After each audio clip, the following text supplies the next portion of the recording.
All right. Hello, everyone. My name is Emilio Garcia. Welcome to another episode of the Mangen Studio. With me, as always, is Miranda Jenkins. How are you, Miranda? Good. How are you? I'm doing good. And we also have a guest today, Jon Itkin. How are you from In the Kitchen? How are you, John? I'm great, thank you. Very happy to be here. Thank you for joining us. So I will just dive right in. John, we connected over LinkedIn. We're exchanging some messages there. And I found your area of expertise quite interesting for our listeners. I think what you do is, starting with me is typically misunderstood and really applied properly. And I think it's super, super relevant because as, B2B marketers, demand generation practitioners, having positioning, branding, messaging right from the beginning is a great way to start your demand generation programs, especially to clients. If you're going to amplify something, right, That's through right. advertising, you better have it nailed out very well. What is the message you want to convey? Because if not, then you are just amplifying garbage. So I'm really, really excited about it. John, tell us a little bit about you, about what you do, how do you got into the industry? Yeah, well, it's a long and winding road, how I got to where I am today. I'll try to summarize it pretty succinctly. Mhm. I started my life as a copywriter who was just a creative guy trying to find his way in the world. And I had a writing degree and was interested in seeing if I could have a job. And so it led me to becoming a copywriter. I, through just the twists of fate, found myself consistently in situations where I was dealing with B2B marketing and complex subject matter, sophisticated products, sophisticated buyers. Mm. Right from the jump, it was basically I was dealing with sort of dense and complex things, trying to make them simple and elegant as a copywriter. I got more into it. I did a lot of agency work. I became, did more writing and creative work. I got very interested in strategy. I became a strategist and did strategy work. I became a head of strategy. I sort of moved to different agencies of sizes, different sort of types of clients. And I wound up working in Silicon Valley Mm. uh, through an agency called Article Group, which remains, great friends of mine, and was all of a sudden embedded in product marketing organizations at great big companies like Google and Salesforce were clients, a lot of big tech companies. And I was sort of like very embedded in product marketing Mm. processes and teams before I honestly even knew what that was. I was just, let's just do the words, let's do the strategy, let's do good solid marketing and branding, and it kind of took on a life of its own. And then I got hip to what product marketing actually is all about. Went left the agency world, went in house, ran product marketing in some startups and sort of integrated marketing. And throughout the whole time, I kind of had this little buzz in the back of my head. It was like, you know, I think there's a great idea in here for me to have a consulting business where I help people sort through positioning, which is sort of my passion and core interest, but also bring positioning to life in different ways. And, twists of fate continued to play out. And then I wound up having a side hustle that became a front hustle. And then In the Kitchen was born about 2 years ago. In the Kitchen is at its core a positioning consultancy focused on, sort of at scale growth stage B2B companies. Really, for to work with me, you really need customers. Yeah. You need to be ready to kind of hit the button on growth. And it's really, I'm usually working with companies who are sort of at some type of like new chapter or crossroads. Mm. What got us here won't get us there. We have to think bigger. We have to go harder. We've reached a certain Sure. plateau and we want to get to the next. So I'm working with a lot of different types of companies of different stripes, mostly tech, not all tech. Some of it's sort of tech enabled service, that kind of thing. And we're working through how are we going to position ourselves? How are we going to change our positioning? How are we going to, once we figure that out, we have to change the message. Yeah. So it's usually positioning and messaging is really the kind of nucleus of what I'm working on with people. And I do brand work as an extension of that. So I don't take branding clients just who want brands from like a brand shop. But what Mhm. I do is I bring in some of these like very brilliant people who I've gotten to know over the years to help realize a new idea about how we'll position ourselves, Mhm. a more powerful message that we'll use to galvanize the market and kind of bring it together in a revitalized package, which is an updated and refreshed brand. And that's kind of where I stop. Because as far as I'm concerned, that's sort of like the foundational things, the sort of very bottom of that layered sort of, that marketing message stack, those marketing assets. And then people, then they go and run demand campaigns, and then they go and create ABM campaigns, and then they go and create content marketing programs, et cetera, et cetera. And that's like the next thing after I'm involved. Yeah, love it, love it. I have so many questions, but probably the biggest one that I have, and I will also let Miranda to chime in on that one if you have some. But the biggest one that I have is from your experience, John. What are the typical pitfalls that founders, CEOs, and in general the people in charge of the positioning messaging for companies make, right? What are the Yeah. things Oh that my they get God. Okay. confused or put, one thing ahead of the other? What are those pitfalls? Yeah. There's a lot. So I'll just kind of think of a couple that I think are most dangerous, Mm, most problematic. And there's one that leaps to mind immediately.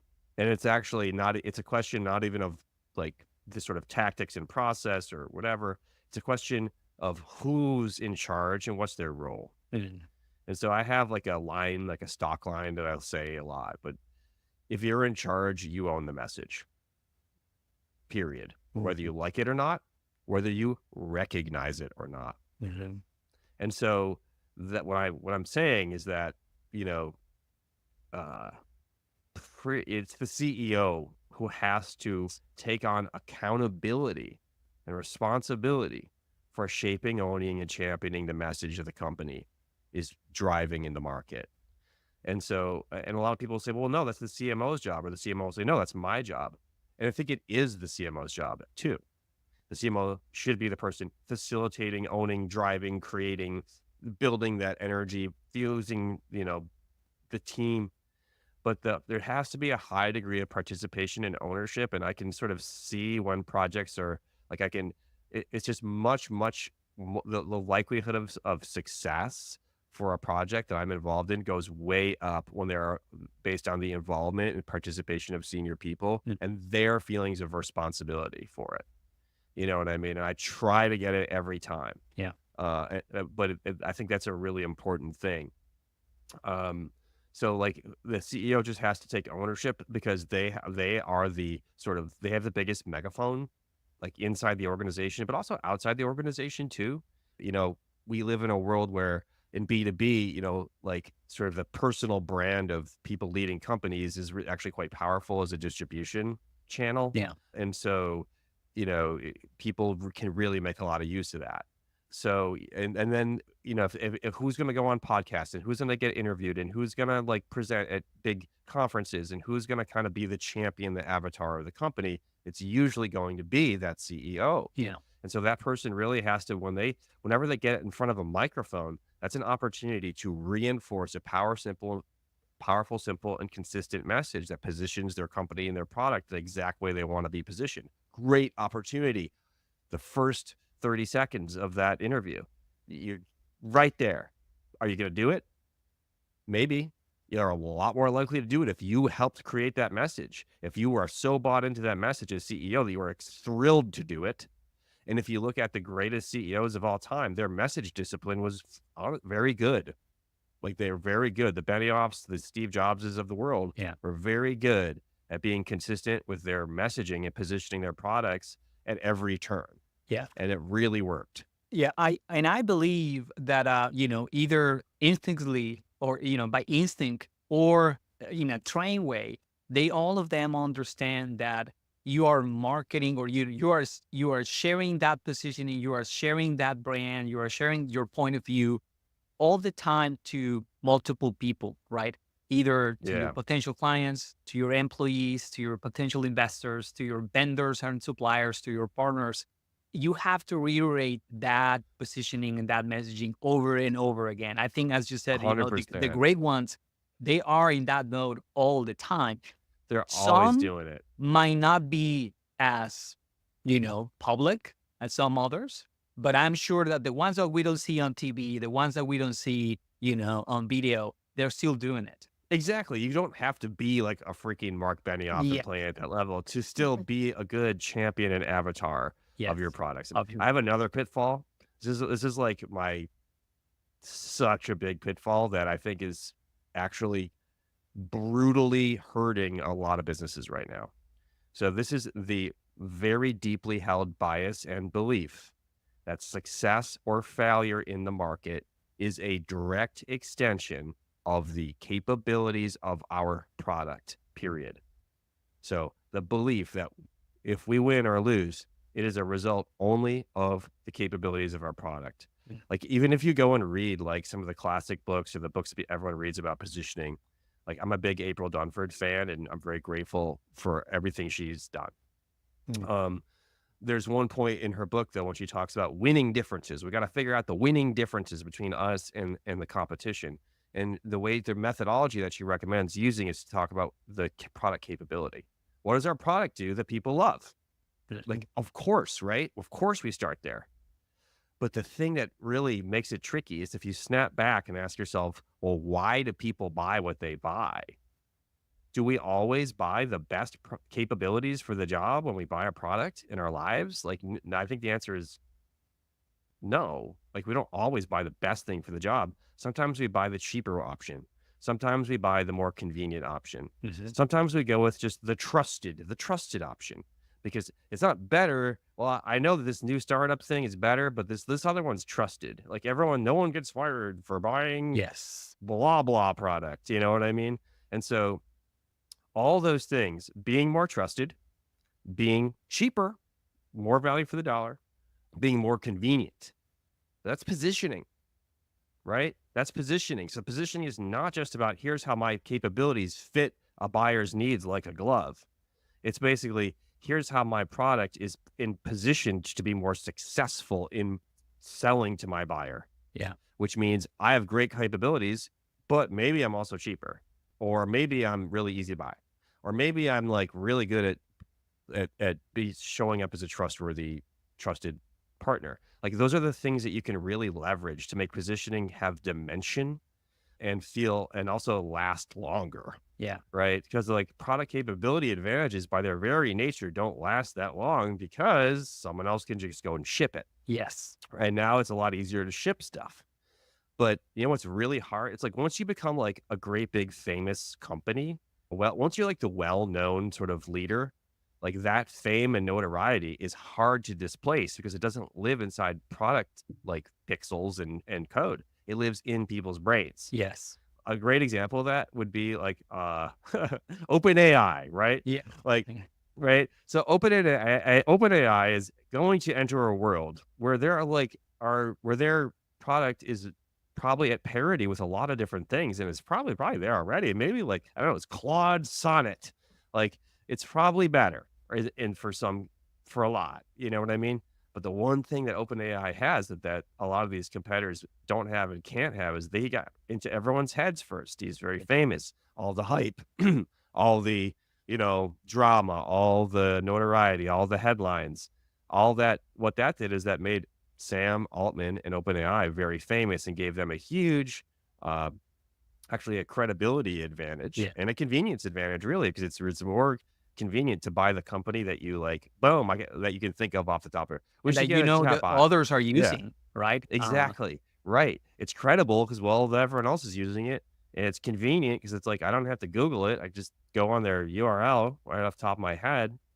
There was this amazing study a couple of years ago that I referenced a lot. It was done by Bain and Company, and it was published in Harvard Business Review. Okay. And they studied all these B2B buying decisions, like the actual decision processes, and like thousands and thousands of them. And they realized that 80 to 90% of the products that people bought in these buying process that they studied came off of a short list that they had before they started looking.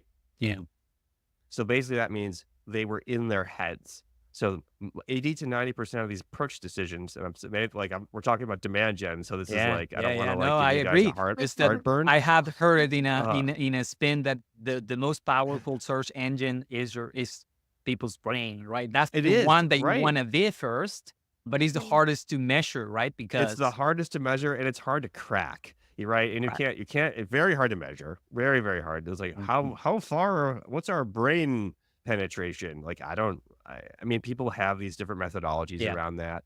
I take them approximations. with some grains of salt, but I do think it's sort of when you recognize that product capabilities alone don't sell my product, that Mhm. it's very powerful to generate demand upstream before purchase, before buying processes are triggered. Mhm. I think that can evolve your orientation toward demand gen in healthy ways. I just think it can.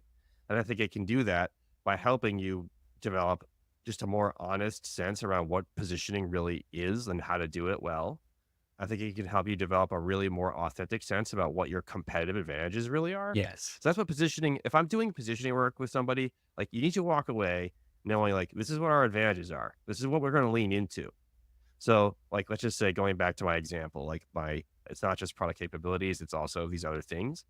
Like let's just say we walk away being like, we've learned from looking at our product, looking at our market, looking at our competition, talking to our buyers, just chewing on this, thinking it through that we're actually really cheap and people love it. That's great. Yeah. So go make a bunch of ads that Um, say we cost, one third the price of the leading blah, but we are just as good. yeah. You know what I mean? That's nothing wrong with that. And like, that's Because probably going to get, and I tell that's clients going to work. I tell clients about that idea that is that price is a risk mitigation factor, right? When you want to reduce risk, you can either bring in a ton of social proof, right? Yeah. And you are I am IBM, you'll be Right. okay. That's To great. give you an example. But if you don't have that, price is a way to manage risk, right? Because you can in people's minds is, well, I can risk this amount, right? It's manageable and I can try it It's out. very powerful. It's That's very why, like, powerful. if you go back to the 4 Ps of marketing, that from like the 1970s, Yeah. price is like, that's a marketing lever. It's like, as a marketers, they push it, they pull it, they move it so that they can move products more efficiently through to buyers. Oh, Like, but like we have definitely, I think in our industry, like dramatically reduced the scope of marketing in ways that I find unproductive and sort of unhelpful. We've reduced marketing to being like campaigns and ads yeah. and I think that we have to think more holistically about going to market, and that's why I like positioning as a sort of an activity because it asks you to do that, Yeah. No, and then I especially the way love I that do it. that Um, you said you because, know, for example, the way that we apply it when we are thinking about campaigns, either broader pay media or ABM ones, is yes, we want to map out the type of companies that you want to work with, right, as a client. mhm. Yes, we want to understand the buying committee and the nuances of each of the potential buyers, of course, right? We want to know their challenges and their pain points and the goals and all those things. But you said something that I translate for us, translate as what are the triggers? What you were describing at the beginning, Yeah. right? Is you can have a company and a person that neatly matches all the things and therefore will be a great buyer for your capabilities, right? For the things that you well. Yeah. But something has to happen in the life of that person that triggers the moment where they say, like, I gotta find. They might be a very aware of potential solutions, but that trigger is the thing that we have to go after to be Yeah. Oh my god, successful yeah. in our campaigns or Yeah. efforts, and which is what Yeah. I believe you are translating to be. What are your, the more emotional things that your brand brings to market? Because if you don't have those triggers, then you can be on a campaign forever, and someone will not move, right? They will stay on the status Right. quo. Yeah. That's such an awesome point. And in my work, like my sort of standard issue workshop that I'm doing, I always talk about buying triggers Mhm. because to me, there's a couple of ways to think about it. So if I don't understand the buying triggers, how can I understand who the competition really is? Yeah. Right. So like we assume because we are this type of product, our competition are other products like us, or the classic, let's say the classical mistake. The startup assumes that their other competition is the other startup like their startup, when the reality is that but all the startups in the category collectively have 0.01% market share, and whiteboards in Excel has 99.9% Yeah. market share. That's like the classic, like, but I do really appreciate how April Dunford talks about competing alternatives and understanding them. Like, Yeah. what are not the competition, the competing alternatives from the point of view of the buyer. I Yeah. can't know who that is if I don't know about a problem they're trying to solve, that and like the trigger event that led them to want to solve the problem. I definitely think that trigger events are so great if you want to think about crossover between foundational positioning work and demand gen. Like, if we do good positioning, we really understand a bunch of things, like who our best fit buyer is, like what's Yeah.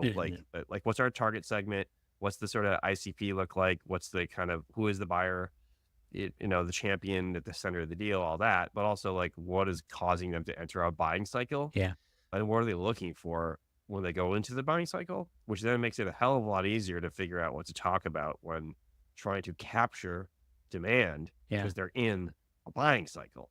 You know what I mean? Like yes, the Bain study is what it is, but of course we got to scrap for everything we can get. We got to fight. We got to show up. Like we got to play to win. It's a tough world out there. Yeah. So being really like knowledgeable or to buying triggers, authentic, like not like honest, like don't like, what people do. This is what they do. This is what it bugs me.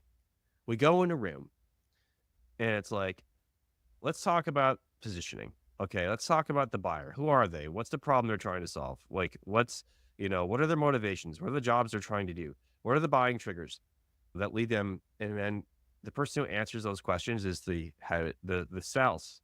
seller, Yeah. right? And Or I'm the like, marketer, even worse, right, that have never talked to the client. Yeah.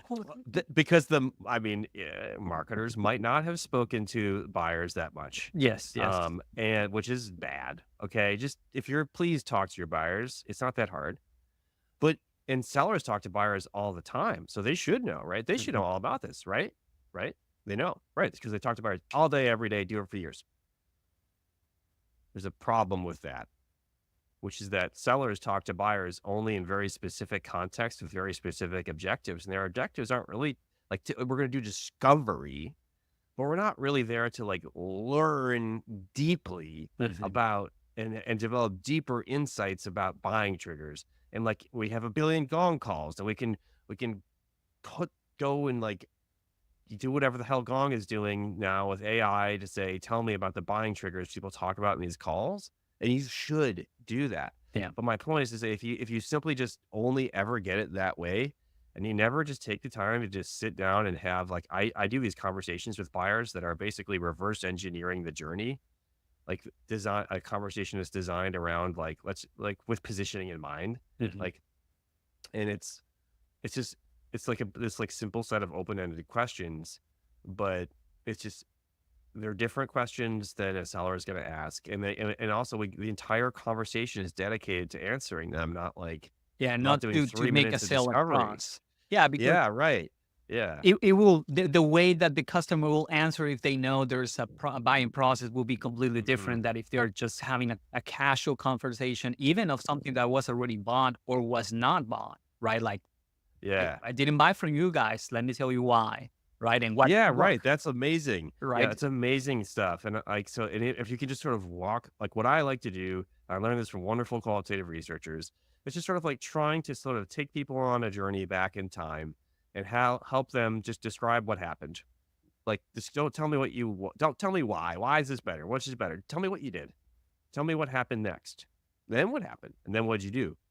And what made the difference? And you sort of work your way into more specific questions. That's like, what is the impact of this technology? And, how did you evaluate which one was the best? And what about this helps you convince others that it was a great choice? Like stuff like that. But the overall gist of it is just like, take me through your process of getting getting here Yeah. within an open-minded way that's not like leading the witness. And that will be really powerful. And I think that if you like, let's just say you're a product marketer or like you, or like someone you're in, like you're the head of demand, you're listening to this podcast. What do you do with that?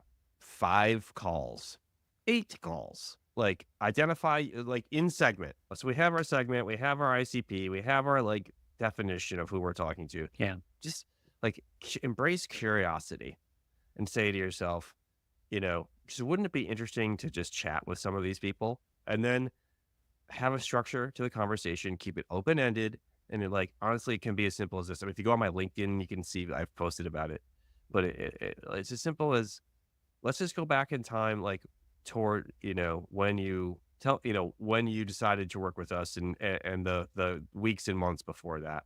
And it's just like, what was going on? What happened? And, how did it's like, you're trying to get to, like, how did you get to our doorstep? You're really? trying to get the triggers. Yeah. Mhm. And so you can know a bunch of things, jobs to be done, motivations, triggers, buying Mhm. triggers. Yeah. The lenses on how do they see their problem? How do they search for it? Which is not, as Yeah. you said, right? You're not searching for the name of this solution. You are searching for solving a problem. You describe it in a very different way when you're doing the search. Yes. Um, So great. Language around the problem Mhm. is gold. Yeah. And let me tell you, with my 5 calls, my 5 to 8 calls, okay, or let's say you're a demand gen agency, if you like build it into your process if you can. It's hard to get those calls booked, for the record, hard to do. Yeah. And you want to talk to happy customers, not unhappy ones. And they like, anyway, you record them Yes. and then you put them transcripts into Chat GPT, or if you can, and if that's okay, and you say, hey, like, what are the through lines? What are the themes? What are the triggers from this specific data set? And Yeah. gut check your own thoughts, which you already have. You don't have the machine do the thinking for you. You have it. Make sure that you're not being biased in how you like react, and you don't have happy ears, and you're not just over indexing on the last call you had. Mhm. And then you can also have it generate ideas, like creative. I mean, like, you can have it generate copy. You can have it do cool things. You can have it, or just help you figure out how to do, like, design a process to help us come up with great ads to do, describe the need that you have. So there's great ways to use this as fodder for AI that, like, is very bespoke. You know what I mean? Like, if you're going into AI with 5 calls that only you had, only you had those calls, no one else has that data. You're not being like a lame sort of like, I'm just sort of defaulting to AI averaging the internet, like, to do my job for me. That's and come up with uninteresting things.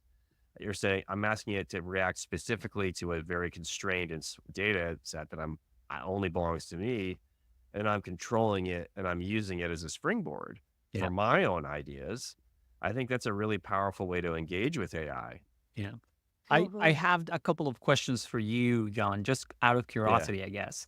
In my experience, limited experience with position and all that, I find 2 camps of leaders that either they are in the camp of, we are unique, we don't have competition, right? Most Yeah. of them have that syndrome that you're describing of they not seeing alternatives, right? The best example that I use all the Right. time is the restaurant that said there's no there's no Japanese fusion restaurant here in the whole town. Yeah, but people with free time has one of the things that they can do is can go to a restaurant, but they can do so many other things. Your competition is huge. Right. So there's this Yeah. camp of people that don't see alternatives. Uh-huh. And then you have the other camp of people that or companies that they don't want to commit to a position in the market. They don't want to have a exclusive point of view because they consider that a way of giving away market, opportunities and share. So Right. that's one, what are your thoughts on that one? What do you find typically more? Yeah.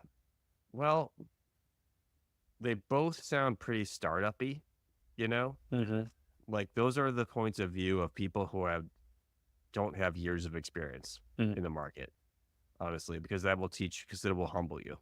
Yeah. So it's those kinds of points of view are sort of like, sort of feel like young company kind of points of view. Yeah. And I do encounter them.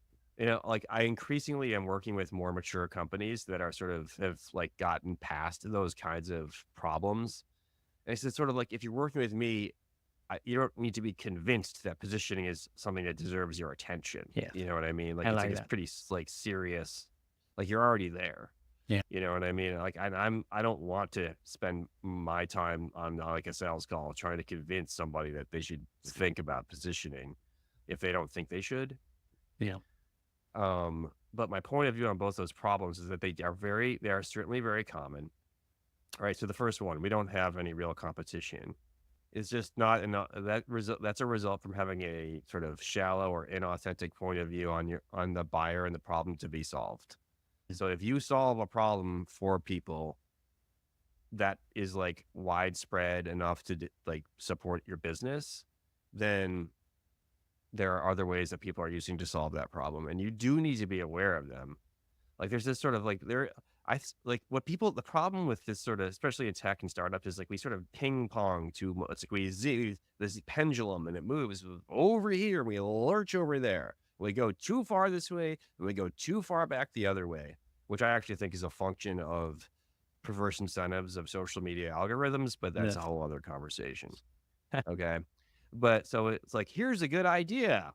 Let's see how far we can go with it until it's a bad idea. Oh, it's a bad idea now. Let's go have a reactionary response and kill it. It's Yeah. dead. But anyway, uh, sorry. So this idea that we don't have any competition, I think people can spend way too much time freaking out about these perceived competitors. Mm. And like, like you can just really give yourself a complex by spending too much time sort of like staring at companies that you think are your direct competitors. And so it gives us this idea that, well, we should just be above that. That's healthier. Like if we don't, we'll think bigger. We'll think bigger if we don't be like, oh, I got to compete like punch for punch with these 7 companies. I get it. However, a healthier way to go about it would be just understand what the competitive alternatives are, frame that in a clear, useful way, keep up with it, update your understanding, and know why you win against them. Like that's a different thing than being like, I'm going to do a constant daily check on all my direct competitors to see if our features are at parity. That's just a different thing. Yeah. So sort of level yourself up. Don't go into the weeds too far. Level yourself up and say, what are the alternatives? Summarize them, categorize them, know them, and know how you are beating them. Yeah. Like that's a healthy competitive awareness. I love that. Yeah. I have one last question.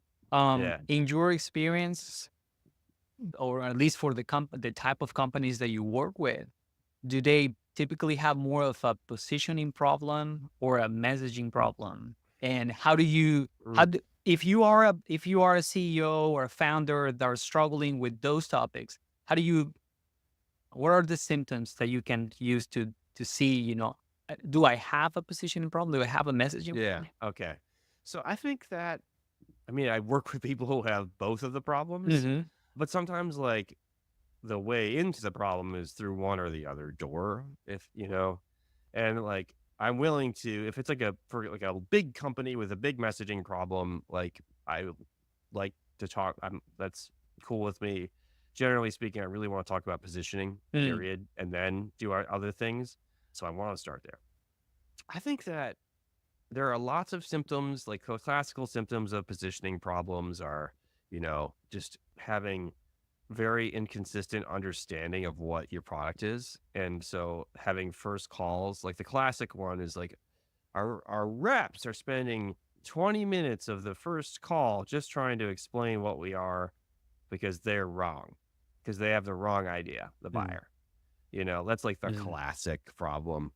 No, really, we're not that. That's actually not what we're all about. That's a great symptom. Mm-hmm. Another one is just sort of like the company just doesn't really know who the buyer is. There's not agreement. Like on basic level, like what segment? Are we interested in mid-market, enterprise, or SMB in our world? Like where's the focus? You know what I mean? It's not like sometimes people can't even answer that question. Mm-hmm. That's a positioning issue.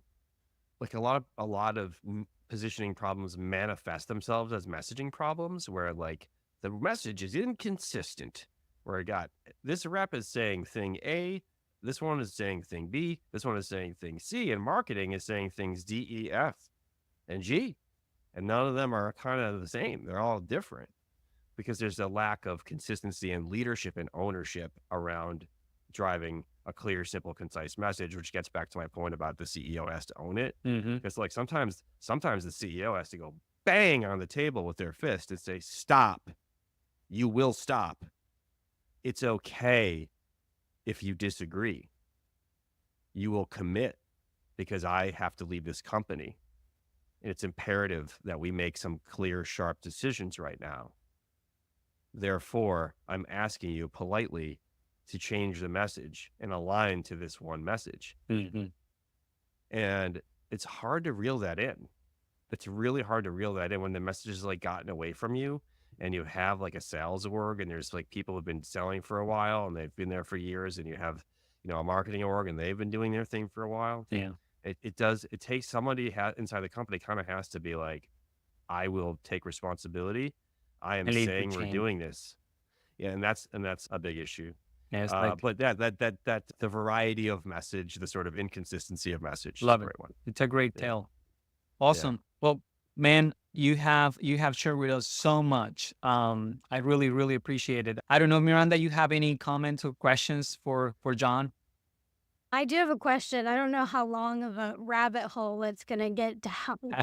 Do But it. Get it. Let's I go. would love to hear more hear more about messaging strategies and like how you. So I have very limited experience in B2B. This Boundify is my first experience working in B2B.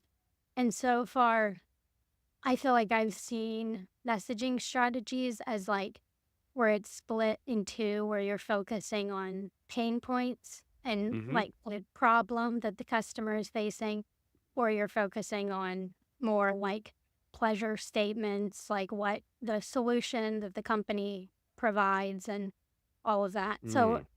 I'd love to hear your take on like, is that the two camps? Are there like what are Oh, all the messaging. avenues, and Yeah.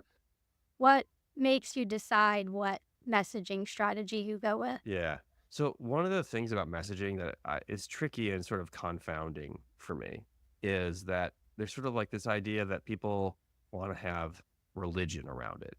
As Mm, in, like if you go on LinkedIn, it's like thought leader person says this is the way to do messaging, and that one says that's the way, and everyone says no, my way is the way. Here's the way. mhm. Um, and anybody who says here's the way is instantly wrong because there is no the way. And unfortunately, when I say things like that, it's not very popular Mm, to Mm. say that. But it's honest. That doesn't mean that there's no answer to your question. It just means that the answer is dependent on the situation. mhm, And one of my favorite why I like to start with positioning work before doing messaging work is that essentially when we're doing positioning work, we're trying to walk away knowing this is our unique, differentiated value that is very hard to get in any other way than with us. mhm, For this person that we have isolated as our best fit buyer from our target segment and our target category. So if I just know those two things, unique value, best fit buyer, in the process, I've unlocked things like what are the buying triggers? You have a lot of opportunity to do messaging work now that is mhm, authentic. Like usually the message I try to lead with is what is the unique value for our best fit buyer of our best fit, our target category. That's a good mhm, leading message. mhm, You know what I mean? But the question of what is that value? How do I articulate that value? How do I phrase it just so? How do I make it stick in people's heads so they remember it? Is a wonderfully unanswered question. mm, It is a beautifully unanswered question because it allows you to be creative, and it gives you the freedom to not treat it like a math problem, mm, and you can treat it like a creative problem. So whether we're selling, like we should really like sell to pain points. Like if you're experiencing these pain points, or we should really go hard after this competitor. We're 10 times better than this competitor for this price. Or we should really lean into like cost to value, because it's like, here's like, you don't have to spend $20 a month for, call recording software anymore. How about two? Or, like whatever those things are is really just a reflection of the differentiated value of a product. And so you don't have to have like religion about, oh, it's got to be a problem statement, or, oh, we Mm. really need to like, I'll go all in on buying triggers. But maybe you do. You know what I mean? Like you just like you can just sort of pick the way in that is most authentic to Mm. your product, the value it creates, and the pains, problems, and needs that the buyer is trying to reckon with. Mm. That's good. Awesome. Very good, man. Well, we cannot thank you enough. I think we unpack a ton of things on this one. Lynn, Really appreciate it, John. If people want to, connect with you, learn more about what you do, what would be the best place to do that? I have a website. It's inthekitchen.is. I'm still a one-man band, so I'm making it better and working on it, but you can go there and check it out. I am a very frequent poster on LinkedIn. You can catch me there. And that's pretty much it. I would say go to my website or find me on LinkedIn. And I'm always interested in saying hello. So I love meeting fellow travelers and adventurers, and happy to chat. Fantastic, man. Well, thanks so much, listeners. Until the next one. And John, thank you. Miranda, thank you as always. Take care. Thank you so much for this. This is really an honor. It's It's a been real great. pleasure. Yeah.